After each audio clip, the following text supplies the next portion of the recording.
Good, yes.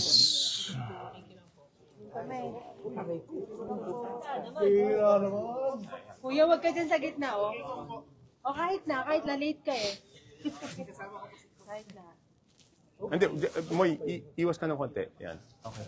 Sir, Yeah. sir, Yes. kasi sinasabi nyo kanina, 13 billion na insertion. Oo. Lahat po ba yun tungkol sa flood control? Ay, hindi ko na-check, honestly. Kasi ang ano nun is, Sir, paano yes. na lang po? Pasensya na, hindi ko na-check kung lahat yun ay flood control. Kasi yan po yung mga projects na hinold dahil kaduda-duda. No? Basta DPWH projects po siya, lahat. Lahat yung 13.8, sir, kay Kongzan.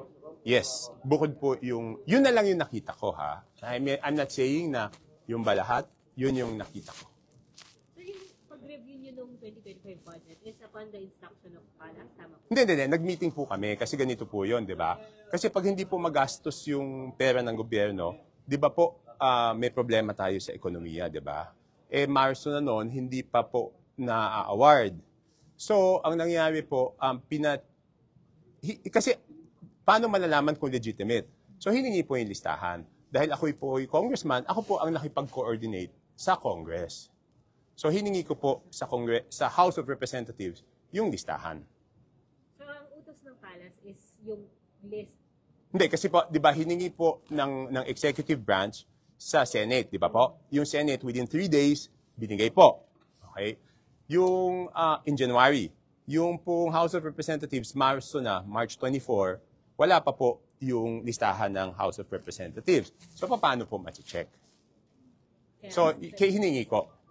Kasi ako rin ay member ng House of Representatives. Bali, nagpatulong po sa inyo yung PALAS, sir. Yes, just to ask for it. Sir, have you tried getting Zaldico's side kung bakit po ganun kalaki yung...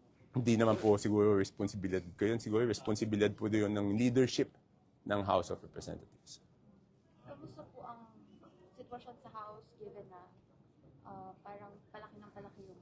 Ano pong klaseng sitwasyon? Kasi there are rumors that there's a coup tungkol po dun sa House speakership. Ay, hindi ko po alam. Hindi ko po alam kung... Siyempre, ang masasabi ko, may mga disgruntled. Merong siyempre... Alam mo, katulad ng ibang institusyon, hindi naman lahat dun may problema. Di ba? Madaming matitinong congressman. Siyempre, matitino kahit papano pag sinabing congressman. Di ba, minsan hindi na basta pinagsama-sama na lang kayo. So, yung iba siyempre, gusto nilang ma-save yung reputation nila at yung reputation ng House.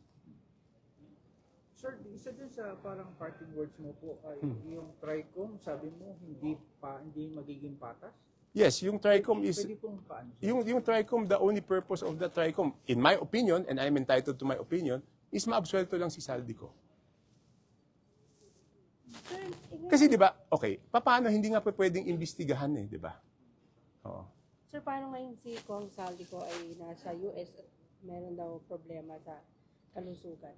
Ano yung take niya lang doon? Ay, hindi ko po alam. I have no personal knowledge about that. I saw the statement of the spokesperson of Speaker Martin Romualdez. Pero kung sabihin mong personal knowledge, wala po akong personal knowledge pagdating sa bagay niya. Sir, curious lang ako, bakit po ano yung nag-udyok sa inyo, bakit nilalabas mo yung mga ganitong mga... Okay, maganda yun. Dito sa Senate, sir. Dito pa sa Senate. Hindi, okay. Number one, bakit? Okay. Hindi naman natin alam na ganun kalaki yung problema ng 2025 budget. Pero nagulat ako nung nalaman ko na para lang maipasok yung mga insertion, ang binawas ay yung flagship projects ng executive na foreign assisted.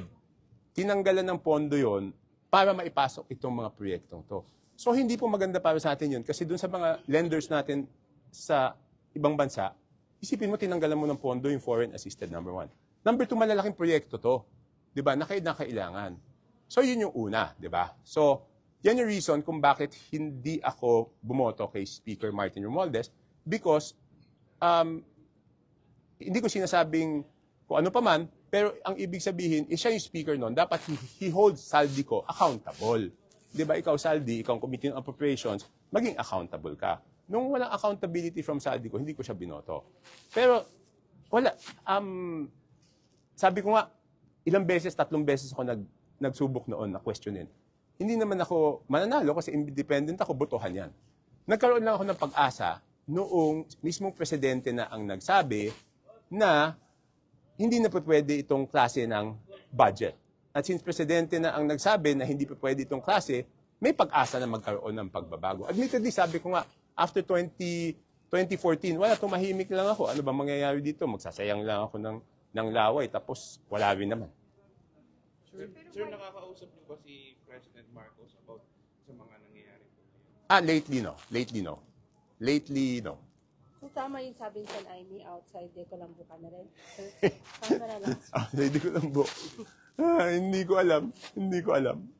alam. Mahirap naman gumawa ng conclusion, di ba? No, but hindi ko naman maintindihan bakit ako, sa tingin ko sa house outside de Colombo ako. Ito naman, ang dinidepensa ko lang is yung proyekto, yung flagship projects ng gobyerno, di ba? So, para naman to sa kabutihan ng bansa So, sa tingin ko naman, wala naman akong ginagawang masama. Sir, do you expect pupunahin ka ng kapwa mo kongresista? Dahil sa ginawa mo pagharap po dito. Walang problema yon. Walang problema. This is not the first time. I don't know if your reporters already at the time. 2011, I was the lone witness for Chief Justice Corona against the impeachment of Chief Justice Corona. So, wala. Pag tama. Pag mali, hindi.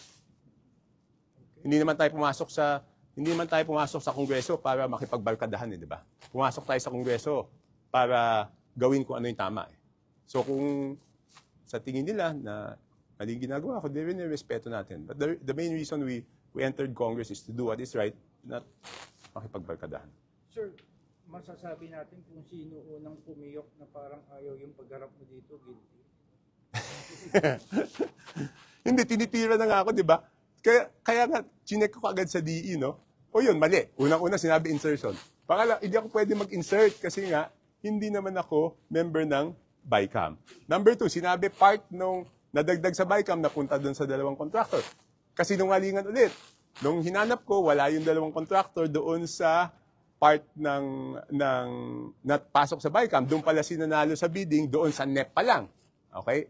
Number 3, pinapalabas nila since may problema at may ghost project tila yung isa doon, gusto nila palabasin yung akin meron. Pinakita ko, very transparent, nakita nyo naman yung mga dike namin sa Nabotas, binabangga ng hindi lang isa, dalawa, tatlo, ilang barko yun. Hindi naman nagigiba. So, maaring may problema sila sa ibang lugar, pero doon sa lugar namin, I was very transparent, pinakita ko po kung ano yung mga trabaho doon. Sir, last po. Oo. With your wisdom po and hindsight po, ano pong i-explain po natin sa mga maralitang Pilipino? Hindi po kasi nila maintindihan yung mga NEC, mga ganyan. Ano po ang talagang naging problema mula sa ating ghost control projects? Saan po? Nagmula? Sa Congress ba? Sa Senate ba? Sa Executive ba? Kasi nagsisisihan na po halos. Okay. Tingnan lang natin yung sinabi ni Mayor Magalong. Doon ba sa presentation niya, sino yung may pinakamalaking porsyento? Di ba? Ang sabi niya noon is Committee on Appropriations, like 20%. Doon naman kay Senator Ping Lacson, doon sa presentation niya, parang funder ang ginamit niyang word, di ba? Funder. Sabi niya 20 or something like that. So, kung tatanungin mo, lahat siguro may problema. Pero nasaan yung pinakamalaking problema? Nahandoon sa dalawang binanggit na yon. Committee on Appropriations, tsaka funder.